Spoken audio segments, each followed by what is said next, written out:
লক্ষ টাকা আয় করবেন তাদের প্রায় 30,000 টাকা গেছে।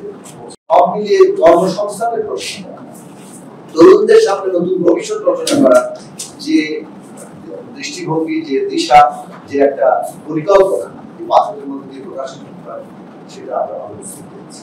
বরং আমরা দেখছি গরিবের অবস্থা আরেকটু খারাপ হবে, কারণ তাদের জন্য কোনো ব্যবস্থাই রাখা যায়। যারা নিম্ন আয়ের মানুষ তাদের জন্য যে কর সীমা আরেকটু বাড়ানোর কথা, কর আওতামুক্ত যে সীমাটা বাড়ানোর কথা ছিল সেটা তারা করে।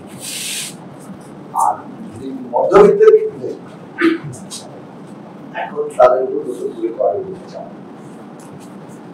যারা 1 লক্ষ টাকা আয় করবেন তাদের কর প্রায় 30,000 টাকা গেছে পৌঁছেছে।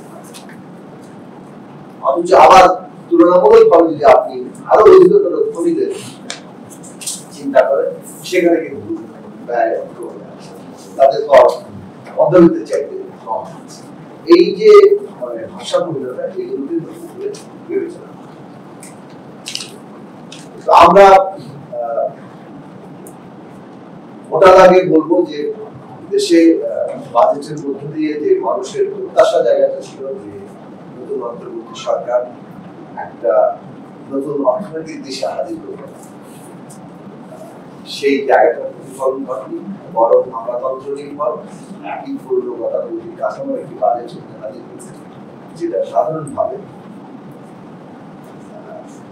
সংখ্যাগরিষ্ঠ মানুষের জীবনে বড় আকারে পরিবর্তন